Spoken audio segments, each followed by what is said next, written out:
Welcome to another episode of the Multifamily Collective. Grab your favorite beverage and get settled, get comfortable, get out your notepad and your pen or your pencil and get ready for this conversation with Tony Julianelle from Atlas Real Estate. He's the CEO there. Tony has spent over 25 years in executive leadership experience in finance and real estate industry. Before joining Atlas Real Estate, he was a senior leader at a top 4 bank overseeing cross-functional teams in the United States and overseas. He leads the overall strategy and direction of Atlas Real Estate while maintaining a relentless commitment to the firm's values and culture. And we really unpack that. I'm very excited for you to hear this episode. Atlas Real Estate Group is a full service real estate company specializing in investment services, property management, institutional acquisitions, and buy and sell brokerage. Atlas Real Estate is also a Zillow Flex partner agency. Since its inception in 2013, the company has made a commitment to uplift humanity through real estate. I love that. With offices in 10 states nationwide, Atlas Real Estate has $2.5 billion in real estate assets under management and manages 6,000 plus residential units. To learn more about Atlas Real Estate, visit realatlas.com.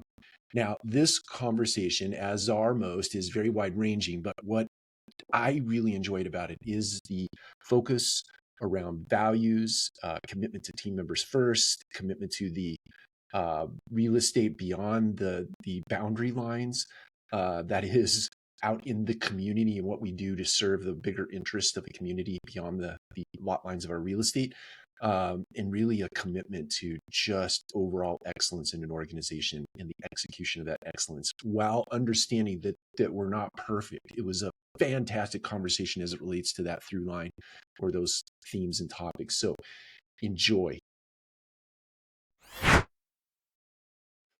Tony, welcome to the show. Hey, thanks for having me, Mike. Yeah, I'm very excited about this conversation. I often talk to technology people, but seldom I talk to operators, and I need to kind of balance that or counterbalance that a little bit. So I'm very excited to unpack your story about Atlas. But before we get into that, you want to tell us just a little bit about yourself? Yeah, I am CEO and partner at Atlas Real Estate, and I get to play in this kind of property management and single family rental and multifamily space over the last 6 years. Prior to that, I spent about 20 years in mortgage banking and worked for, at the time, the largest mortgage lender in the United States. Spent first half of my career there. And even more importantly, I've been married for 25 years. I've got 3 amazing kids, and I get to do my work out of Denver, Colorado, which is a pretty wonderful place to live. Oh, having been to Denver several times in my life, spent times in the mountains and in the city, and both are just wonderful places. Yeah.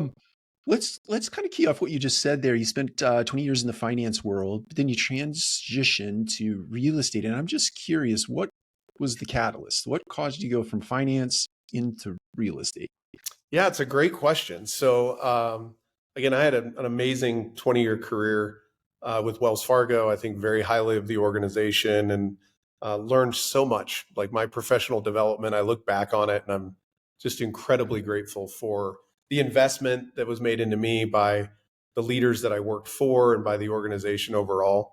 And I think for a lot of us, though, we kind of hit that point in our career where we go, okay, it's time for a new challenge.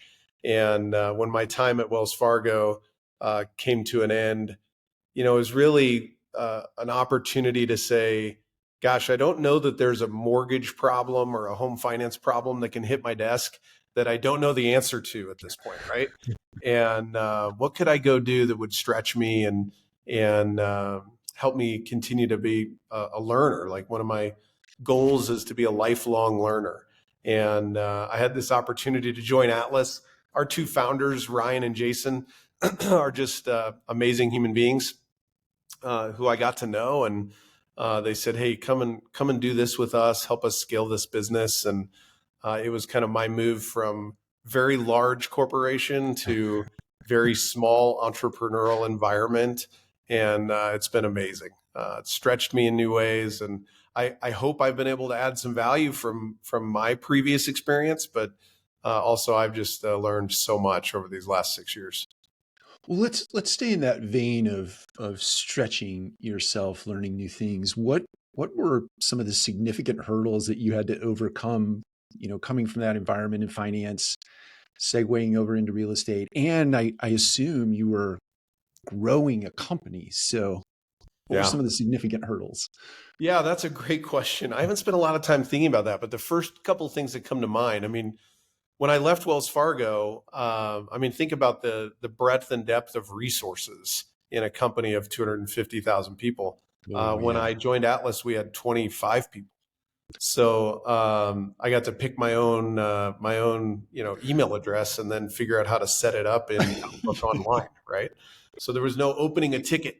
For those of you that exist in large organizations, you know exactly what I mean.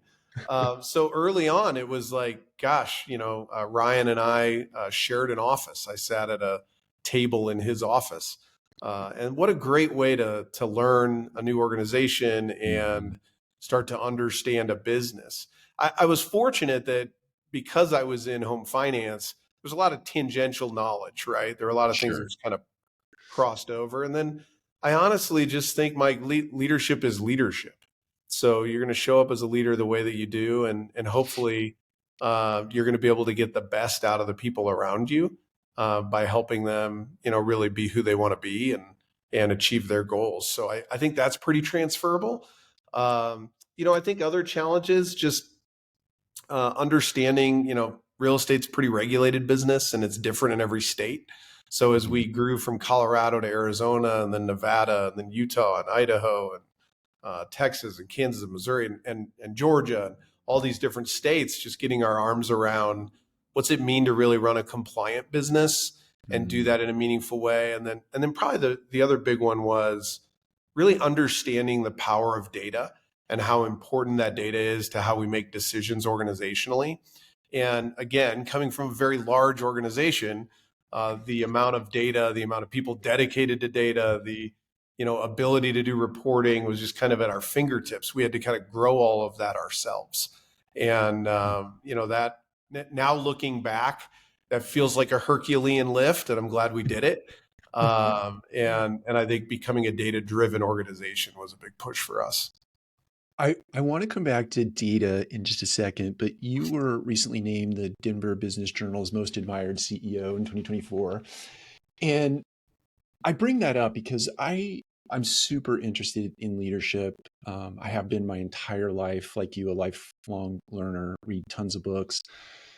But leadership is sort of this term that no one has a specific definition for. But I'm interested to know what you think leadership is. Yeah, that's a great question. We talk a lot in our organization about this work called the Human Operating System. So it's a great book. I highly recommend it. The Human Operating System by Jack Nicholson and Rob Murray. And Jack and Rob have both been great mentors and friends to me over the years. And in this book, they really talk about this move from kind of industrial kind of management, this industrial operating system that we've come out of into this human operating system. And the idea being that every human being kind of exists in four quadrants: our mind, our strength, our heart, and our soul. And we kind of learn in the business world that we leave the bottom two quadrants out, right? We leave heart and soul out, and we live up here in kind of mind and strength. And I'm going to think about it. I'm going to do it. I'm going to plan. I'm going to execute. For me, really effective leadership is the integration of all four of those quadrants, because every person who walks through our door at Atlas has a heart and a soul, and they want to tie their work back to meaning and to values and to purpose. And I think back, probably where I first read this was years ago. Daniel Pink's book Drive, if you remember this Yeah, book, I and he do. talked about mastery, autonomy, and purpose. And it just resonates so much. This idea that I'm going to do this hard thing, I'm going to go to work every day, I'm going to do the heavy lift, but why am I going to do it? And at some point, there's that old adage. I say, what's the old line? I say thank you to my employees every 2 weeks, right? Yeah, They get a yeah, paycheck. yeah. It just doesn't work, right? That just doesn't work. And I think that's what we're trying to address: is to say we want the whole human to come here, and when the whole human does, we actually get better results at the end of the day when we tie back to everything we do to the purpose, the heart and the soul of the work that we do. So I think that's probably the framework that we try to instill in our leadership across the organization. It brings to mind, I've often thought that people who cross the threshold and come into our businesses, whether it be in the corporate environment or on the property level, they don't hang their problems on a hanger and put it on the coat rack right before they cross that threshold. They bring, to your point, their whole self into the environment. I'm interested if we could get in the weeds for just a second, practical application. What do you do that differentiates your company from, say, the company is driven by those top two items that you mentioned? Yeah. Well, I'll give you a couple of things. One, I actually think it all starts with your senior leadership. Mm. So we have an executive leadership team, the ELT we call it, that leads our company, and these are the heads of our business lines. You met one of them, Mike I did. Hills, who runs our growth and brokerage businesses. Um, and where it starts with them is that we build a deep amount of trust that leads to vulnerability. Ah, And when you're able to be vulnerable, and I want to define vulnerability yeah, because people think transparency and vulnerability are the same thing. They're not. right. You can be very transparent and never be vulnerable. To be vulnerable is to allow people to have information about you that they could use to hurt you. That's right. I mean, that sounds a little bit crazy, right? Like, why would I Mm. ever do that? Well, because when you do, then you get to trust. And when there's trust, you can actually have really meaningful conflict and make better decisions over time. Mm. So our leadership team has spent time. We actually follow a cadence of meetings that's from a book called Death by Meeting. If you've read it by Patrick Lencioni, highly recommend it. But we do a quarterly offsite where we leave the business behind. We go somewhere, often in the mountains. Again, we're fortunate to be in Denver. We get to go to these beautiful places, and we get really real with each other. And we share our stories, and we talk about what's going on in our life broadly, not just the business. Um, we talk about feelings, Mike. Weird, huh? That's weird, Um, but and great. and what it does is it kind of grounds us in this reality that we're just human beings. I read this article the other day, and I can't remember where it was, but the author said, maybe we should start every meeting with just a quick reminder that everyone here is eventually going to die, and nothing we do is going to matter in about 100 years. And I thought, man, that's kind of morbid, and that's a little bit dark, and we're kidding ourselves if we don't just embrace the fact that it's true. So what's in front of us is the opportunity to serve our team members, number one, and then to serve every stakeholder in our business, whether that's a resident lives in a property we manage, whether it's someone trying to buy their first home, whether it's a vendor who we're dispatching to go clear a drain. Like, these are the people we're touching every day. And if we can do something, anything, to make their life just a little bit better, aren't we then able to look and go, okay, what I'm doing actually makes a difference in this world? And if we can tie back to that, um, and really get real about what does that mean for each of us, then I think we get to something really special. And it starts with our leaders. If our leaders don't buy into that, then they probably shouldn't be leaders in our company, right? We're pretty clear about that. Yeah. And if you can't lead, we have some kind of this list of commitments that we make to each other as an executive leadership team. And the last one is that we'll lead with love. And we define love, actually, Mike. We define it as wanting the greatest possible good for each other. And if we can commit to that, Mm. then I really think we can kind of make it through anything together. Wow, I got to tell you, the love word is like a four-letter word in business, I think sometimes, and it's not too often that you come across someone like you, like your executive leadership team, like your company that really does espouse that, but they live it as well. That's not common. I've been in the business for 30 years, and I can count on maybe two fingers the only time I've heard that. Um, so I applaud you. I say all that to say I applaud you and the company for doing that. That's amazing. Well, I'm fortunate. Our my partners Ryan and Jason are fully committed to this. Our leadership team's committed to it. So I just feel lucky. I get to do it every day. That is fantastic. Let's go back to this data point for a second, which is going to be hard to talk to on the heels of love. It's just you got to go there though. Um, you in the research that I did leading up to this conversation, there's a decision-making process that you have in your company as it relates to anything, implementing technology, nearshoring, offshoring, all these things that you've implemented in your business. And could you unpack your decision-making framework?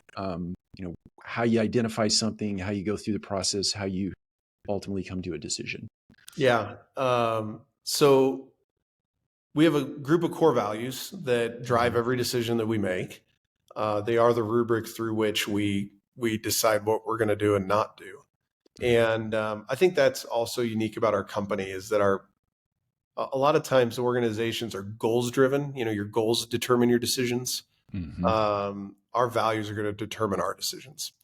And they start with what we call the G3 around here, our internal vernacular, which is it's good for you, it's good for me, and it's good for everything. And everything being our community, the planet. We take seriously our stewardship of this planet that we live on.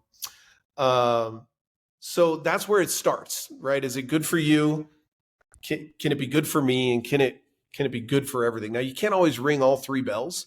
Sure. There are times where in business you have to make difficult decisions that that at least in the moment don't ring all three bells. Maybe they will over time, but our goal is that we're going to ring all three bells. So when we evaluate an opportunity, I'll give you an example. This is from several years ago. We were presented with an opportunity to participate in a non-performing loan portfolio that would, likely result in some undervalued real estate that we would have some ownership in. And as we started to look at the deal, we are just like, at the end of the day, this is probably only going to be good for us.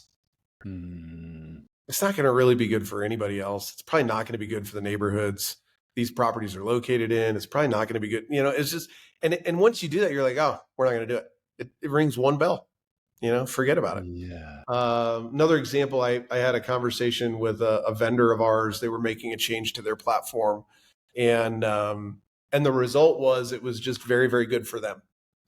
And it wasn't good for me. It wasn't good for anybody we serve.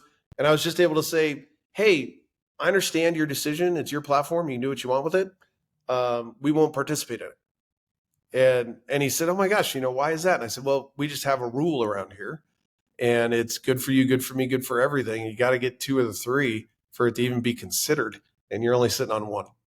So having that kind of a rubric to make decisions, and we ask everyone in our organization to think about it that way, right? Yeah. Whether you're entry level as an assistant property manager and you're trying to decide, should I waive a fee or should I make an exception on this? Just run it through that rubric real quick.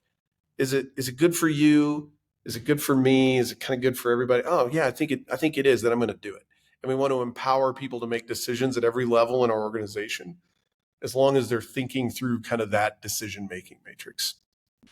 I'm just curious, I think it's one thing for senior leaders to say that in the organization and require people or ask people to make use of that.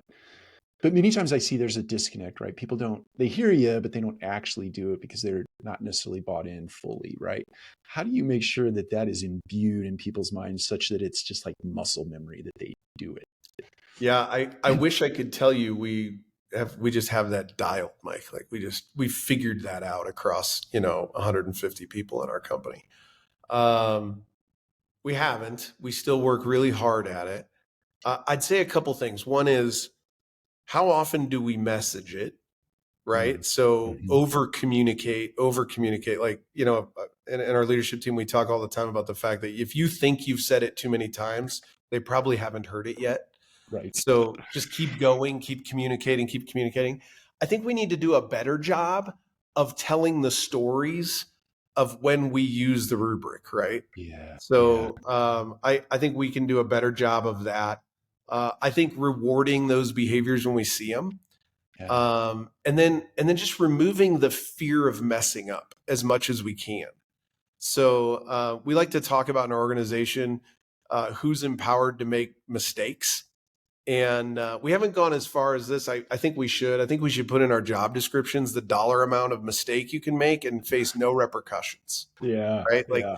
Like if you made a 4-figure mistake, that's just a mistake. Let's just move on. If you made a 5-figure mistake, yeah, there's people in our company that are empowered to make 5-figure mistakes or 6-figure mistakes. And that means we're making decisions and we're moving forward and we're not living in this kind of fear and over analysis. So I think that, and then I also think just the way that we show up every day and do the work and represent our core values to our team instills confidence that we mean what we say, right?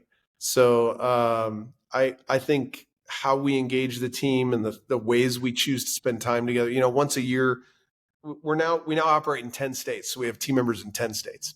That's awesome. And then we have an amazing team that's based in Mexico.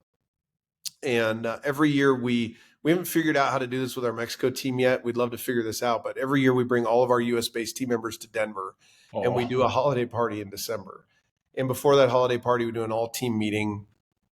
And even just that investment that we're going to fly everybody in, we're going to put you up, we're going to have an amazing party together, but we're going to spend 3 or 4 hours talking about our core values, talking about how we delivered on our mission over the last year. I think those types of routines and that type of consistency really make a difference. Wow, that is truly impressive. Many times organizations bring in property managers, maintenance supervisors, but to bring everyone in to celebrate everyone. Yeah. Everyone and a guest. You get to bring your date or your loved one, or some people bring their grown children. It's so fun, man. Such an amazing time. That is absolutely awesome.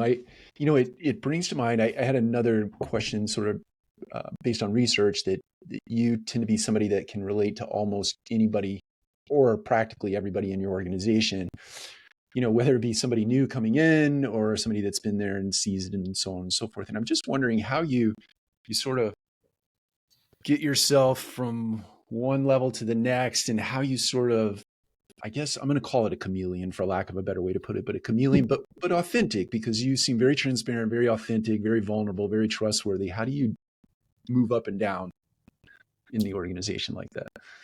Well, it's very kind of you. Thank you. I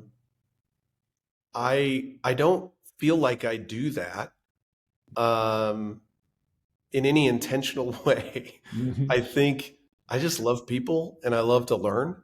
And if I get to engage with a team member and hear their story and kind of understand where they're at, and I guess I've never had this sense that I don't know that there's ever a smartest person in the room. Does that make sense? It does. I do think, and I don't remember who said this to me originally. It was very early in my career. Someone said, none of us are as smart as all of us. Yeah. And that just resonates with me so much. And I don't know where that came from for me, but I love taking in information. I love hearing perspectives. I love gathering data, if you will, and then trying to make the best decision we can make and doing that collaboratively together. And it's probably why, in fact, my wife and I had this conversation yesterday. We were driving an RV back from fall break, and my wife started this amazing company a couple of years ago that's trying to close the health equity gap in Denver. She's a brilliant family nurse practitioner, and we were talking about entrepreneurship. Mm-hmm. And I'm not an entrepreneur. I didn't start Atlas. I got to join Atlas after the entrepreneurs started it. And there's times where I look at that and I go, oh man, there's kind of this like, man, to be an entrepreneur, like this. Yeah. And I go, yeah, I'm glad they're out there. And sometimes you have to be a little bit crazy, right, to do it. Yeah, that is true. And I hope Ryan and Jason listen to this because they know that I know they're a little bit crazy already. But but I do think there's a point where the organization has reached its kind of entrepreneurial, um, peak, if you will, and Sure. now you've got to get more collaborative. You've got to get more integrative of different perspectives and ideas to be able to move the business forward meaningfully and sustainably. And I think that's where I have the most fun, right? Like that's where I enjoy it the most, is when we get in a room and we work together to make decisions. And the best way for me to do that is be able to engage everyone in our company who has different views of the business and different perspectives on how we should be doing things. I think it's smart. And for whatever it's worth, there are many testaments out there online and people that I've talked to that edify you in that way. And you know what comes to mind as you unpack that is it's time, right? I don't I don't know you personally. I've never sat in your office, never spent a day in your shoes, but my imagination tells me that when you spend time with someone, you're spending time with someone and you're looking them in the eyes and you're listening to what they say and you're responding in a way that is edifying to the remarks that they make. Is that fair to say? And is that potentially part of what your secret sauce is? Yeah, I hope so. I Yeah. want to be better about that. I think, I grew up in a tradition that believes that,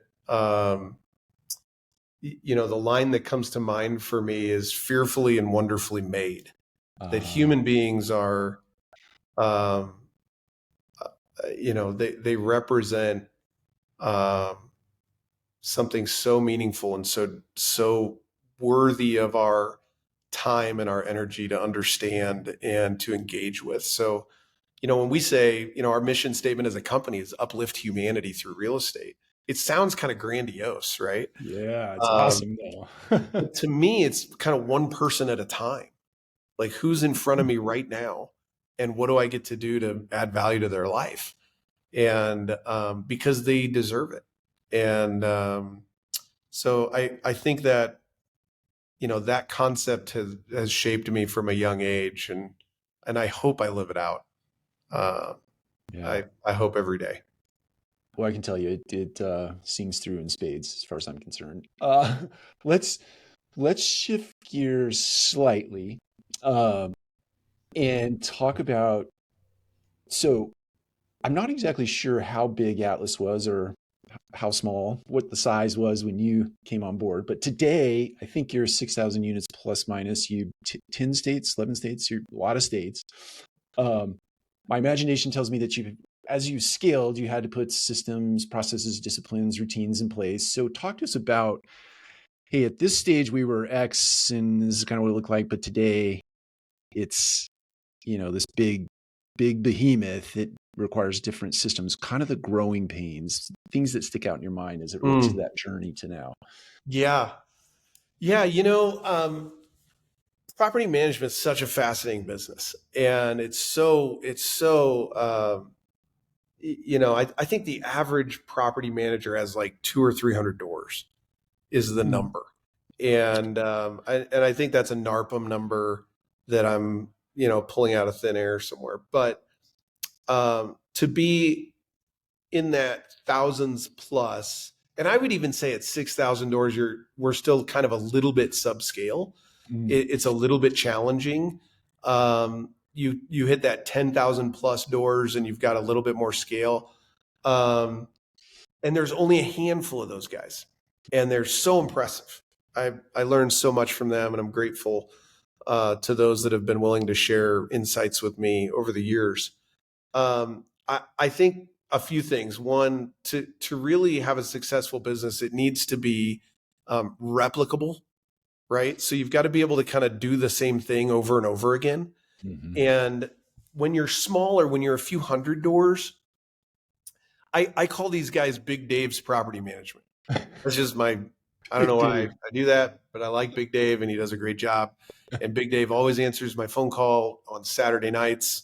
And he knows exactly what's happening with the one unit that I own as an accidental landlord. And he, goes over and installs a toilet all by himself. And it's amazing. Big Dave burns out and he sells his company. And that's just kind of the cycle. That's how that goes. Yeah. And then you get to where it can't just be big data. I can't count on one person being amazing. I actually have to have systems that allow everybody in the organization to be amazing, and at varying levels of their capabilities and experience. So you build out standard operating procedures, and you build out training, and you build out, all these kind of resources that support the property manager. And then from there, you got to move to some type of centralization, right? So kind of step one is the how-to guide. How do you do a lease? How do you respond to a maintenance request? How do you kind of each step in the process? And that gets exponentially more complicated, Mike, depending on how many states you're in, Oh, because how you do a lease in Colorado is different than how you do a lease in Arizona, is different than how you do a lease in Nevada. How you do an eviction in Colorado is different than how you do an eviction anywhere else, right? So all those processes kind of have to build on each other, which takes some infrastructure, right? Now you got to have somebody who can kind of be an expert in all this stuff. You got to figure out a system of record so that you are keeping records the way that you should be across those different municipalities and states and so on and so forth. And then you've got to think about risk. And it's interesting. I recall an earnings call that I listened to. I am a geek on this stuff, by Invitation Homes. This was probably a year or two ago. And their CFO said, we used to be a single family rental company, and now we're a compliance company. And boy, did that resonate with us as we thought about, okay, how do we control risk and protect the owners that we serve, the owners of the real estate that we serve as a property manager? So kind of all of that is growing pains, right? And then, as we've hit on, we want to have meaningful data to be able to manage the business. Well, that means we have to put the data in the system correctly, and we have to track things correctly, and we have to figure out what are those data points and how do we report on them. So kind of all of that is the growing pains to get to what I think now is an institutional grade property management company, where we can work with an institutional owner of real estate and provide them with whatever they need, whether it be asset management resources or debt management, or, if you hold real estate within a REIT structure, you have to do accounting a little differently. And kind of all of that now exists under this Atlas umbrella. I want to key off something you said there about centralization, and I'm presupposing, so please correct me if I'm wrong. Presupposing centralization, the predicate for that sometimes, right, wrong, or indifferent, is that, to your point about data going into the system in a good way, when you have hundreds of people doing data entry, no matter what the data is, there's a lot more room for error. So was that the predicate for moving to more of a centralized organizational design so that you get cleaner data going in the front side? It wasn't the reason. It was definitely one of the, okay, we'll get there by going this way, right? So we need to get there. Centralization for us, the other kind of, you asked earlier about how do we make decisions? Another way that we make decisions is around the health of our team members. So that's the good for me, right? Good for you, good for me. Good for me is, how healthy can my team be in this new structure? And as we looked at scale, centralized teams was a way for us to support our property managers and create more health for them. So go back to the Big Dave scenario, right? Big Dave answers his phone at 9:00 on Saturday night. I don't want my property manager to have to answer their phone at 9:00 on Saturday night unless they have to, right? Yeah. So we form what we call the resident resource team, which is a centralized group of people who take those inbound calls and triage them. And they go, okay, there's no reason for a property manager to get involved in your garbage disposal not working at 9:00 on a Saturday night. And so that's a very simplistic example, but another might be how we do lease renewals. Simplifying that process, standardizing it based on each municipality and what dates we have to follow for a renewal, having that in a centralized team that then does that communication on behalf of the property manager and gets, 70, 80% of that over the finish line for the property manager, just gives them back some time in their day to do their most valuable work. What do you think is their most valuable work? Oh, yeah. So everybody in our organization kind of has that defined. Like, what's the most valuable thing that you do in your role? For our property manager, the most valuable work is their interaction with their owners. So the owners of the real estate, we serve almost 1,000 different owners. So if you can Wow. imagine, the different priorities and the different needs of the owner, they're thinking about that asset that they own, or assets that they own. It's really that engagement with their owner. And, what do we do? How are we performing? What do we need to do better? What do we need to, how do we need to think about this asset? Should we sell this asset and redeploy this capital somewhere else? Right. Our property managers. And then the next piece is engagement with the resident. And if we have happy residents, we have happy owners. Right. Yeah, that's right. And I really do think what's going to differentiate property managers in the next few years is going to be renewals and keeping people in the property, keeping them happily in the property, and controlling costs across the board. So managing the expenses that are related to that real estate, because costs are going up everywhere. They're going up. Taxes are going up. Insurance costs are going up. When we use an organization called Property Meld, we're a huge fan of Property Meld. They're a repairs and maintenance platform that we utilize. They have over 600,000 doors on their platform. And in their data, the cost of a work order from 2018 to today has gone up about 84%. And that's just the cost of labor and the cost of materials kind of coming together. So what are we doing around work order avoidance?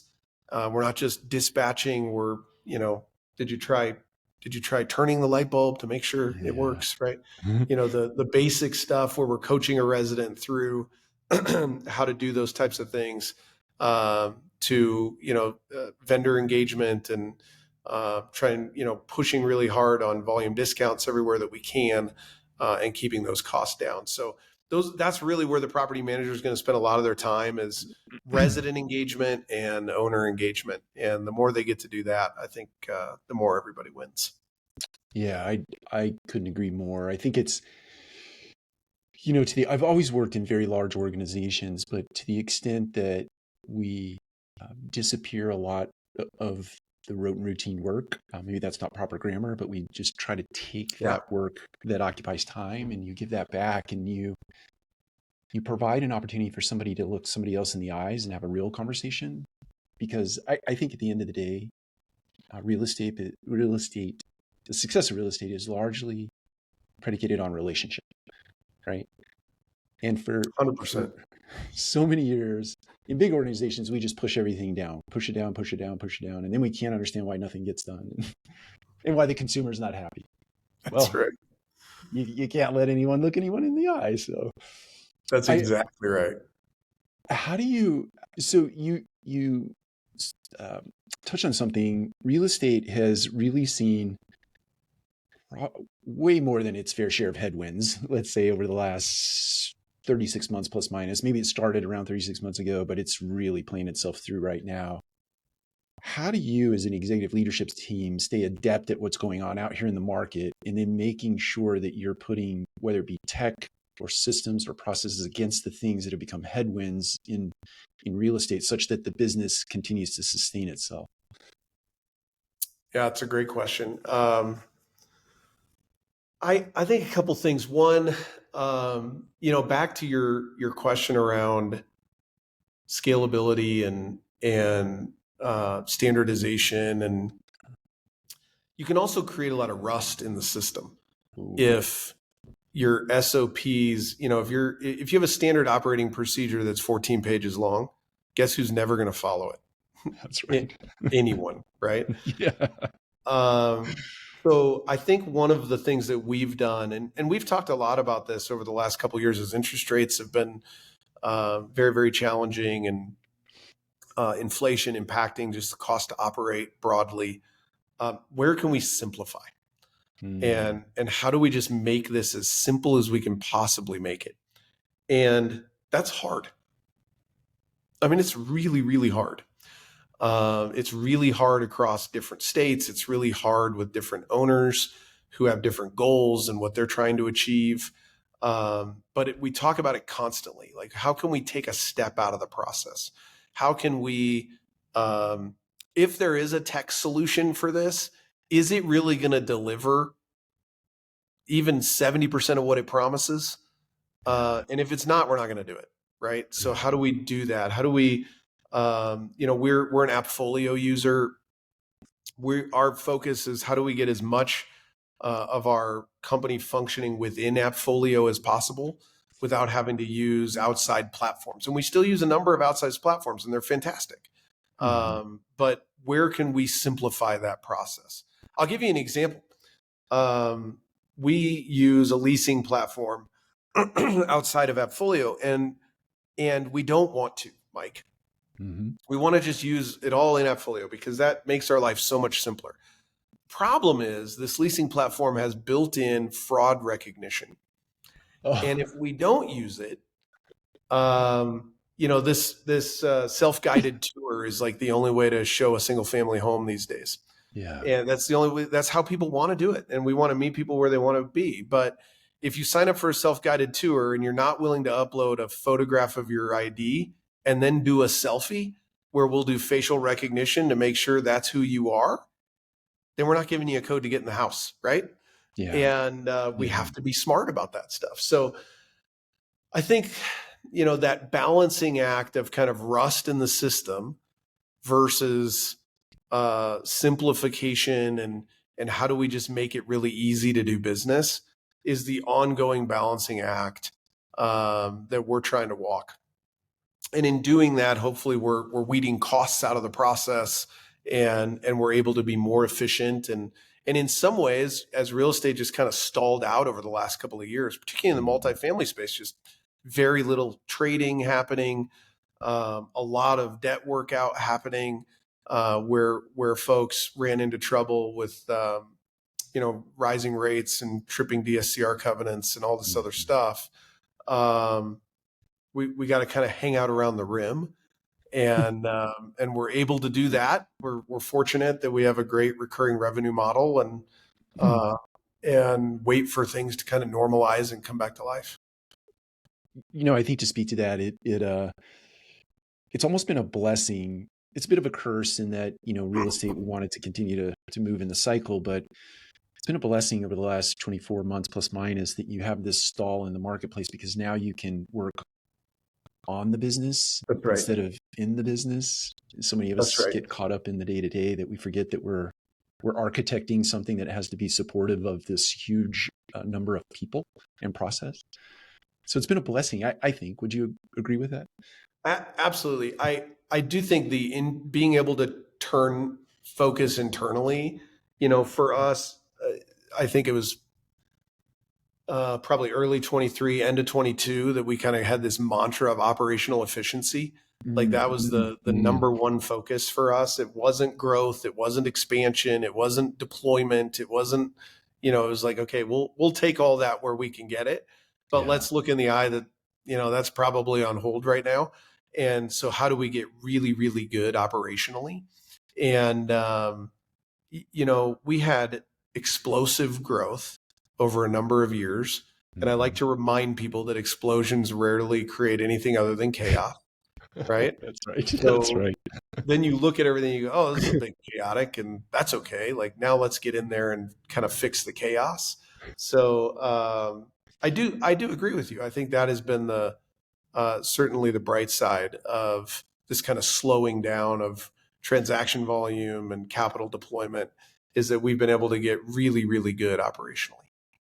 Yeah, I think for those that embrace that moment in time and they really did go about working on their infrastructure, they're sort of set for. I believe in my heart of hearts that we're kind of in the trough, about to come out of the trough, and I don't know if it's going to be as hockey stick as it was this last cycle, but it's certainly going to be better than it has been over the last 36 months. But people who focused on that have put their infrastructure in a good place so that they can be ready for the next explosion, to use your word, Yeah, so that we clean up some more shrapnel down the that's road. right. That's right. Um, I want to shift to sort of some rapid fire questions, if you don't mind, to play along. Sure. And then we'll kind of close out our time together. But I can see books in the background. You've mentioned a couple of books. What has really been the most important book that you've read here in the last 12 months, plus minus? Wow, that's a great question. I love to read. I'm not as smart as I wish I was, so I have to read a lot to make Yeah. up for that. I think there's a great book called Outliers, or no, Outsiders. Sorry, Outsiders. Okay. Outliers also a great book. It is. Um, but The Outsiders, and it's not the movie, but a book about a group of CEOs, kind of an unknown group of CEOs. And shout out to Matthew Whitaker at Evernest, who referred me to this book last year. And it deals a lot with capital allocation. So really, really nerdy book, if you will, but interesting still, and was really helpful to me. There's another book called Fighting for Heart, and Fighting for Heart by Rob Murray is a fantastic leadership. The subtitle is I think it's Regaining the Heart and Soul of Your Leadership. So it goes to that kind of 4-quadrant stuff we talked about earlier. Yeah. Really powerful book for anyone who's feeling like, man, a little bit of burnout, maybe a little bit of just, how do I get back to being energized and excited? That's a fantastic read. And then everything Patrick Lencioni writes, I'm a huge, huge fan. I don't think he put anything out in the last year. I think it's maybe a little over a year ago. I think you're right. But yeah, that's the stuff that I've enjoyed. I love that. There's two on the list that I have not read. So Amazon coming up. Yeah, that's right. um, okay. If you weren't working in real estate, and let's lump finance into that, what do you think you would be doing? Wow, great question. I really think, for a long time, I used to think that I would end up in the nonprofit world. Mm. And there are a couple of great, amazing nonprofits that I believe in deeply. One here in Denver called Cross Purpose, where they are providing life skills and job training to people in kind of that lower rung of income earners, and they're actually boosting. They're actually moving them from working at McDonald's to being a bookkeeper or an HVAC technician, or on a path to become a master plumber, or whatever it is that's really moving them out of, like, if I have one repair bill, that might lead to me losing my apartment versus, Yeah. being in a more stable environment. I love the work they're doing. There's another group that's actually based in Kisumu, Kenya, called 1 Million Home, and their goal is to return children, move children out of orphanages into homes. I don't know the data on this, but a large number of children in orphanages around the world have a living relative they could be living with. So these groups that are doing measurable impact work is really cool to me. I actually Yeah. think business is going to solve more problems Yeah. than the nonprofit world is. So one of the things that we do at Atlas is we talk about that when you move out of an Atlas managed property, we want you to move into one that you own. And we have a Oh, team member in our company we call the resident concierge. And yeah. his number one goal is to help residents buy houses. Because we know if you own a home, the odds of you accumulating any form of generational wealth go up exponentially. We know that where there is higher home ownership, communities thrive. Yeah. We just know these things are true. So if we can help a resident figure out that path, then we think we're making a meaningful impact in their life and the life of potentially their children and their grandchildren. So that's missional for us. And I think businesses are going to solve more problems in the years to come by being more missional. So if I wasn't in real estate, gosh, it's a hard one because I'm kind of living my dream right now, Mike. That's okay too. um, okay, so last question. And then I want to give you the opportunity to let people know where they can find out more about you, more about Atlas. But you strike me as someone who is inspiring to others, but that inspiration comes from somewhere, right? Whether it be your upbringing or the books you read or whatever, people you surround yourself with. And I'm just wondering if you could, if you would share, you don't have to name names, but people who have influenced in your life and what they did to influence you and what you've kept with you all these years. Hmm. Wow, that's a great question. So I'll rattle a few off. My first boss out of college was a guy named Rob Spate, and Rob, 20 plus years ahead of me in life, and put his arm around me and taught me how to be a loan officer back then when I was 21 years old. Taught me how to be a leader, and I got to watch him be a dad, and I got to watch him be a husband, and this kind of form of tacit learning, this kind of Yeah. apprentice style learning. I just was around Rob, and I got to soak up what an integral leader looks like. My dad, I grew up in a town of 6,000 people. My dad was a car dealer, and I didn't know car dealers were crooks until I moved to Chicago. And I say that in jest. Not all car dealers are crooks, but there's certainly this stigma. My dad's Sure. the most honest guy I've met, and ran a business in a small town where he just took care of people and he cared about them. Fast forward, I know I won't. I could do this for a while, so I'll spare you. Just a number of mentors and meaningful people in my life who uh, have helped me to understand the value of our work, and that we can bring about purpose and change in the value of our work. I think it was Martin Luther who said, we thank God for the food on our table, but we should also thank the farmer, and because somebody had to do the work to get it here, and that work is what sustains us and allows us to hopefully live abundant and full lives.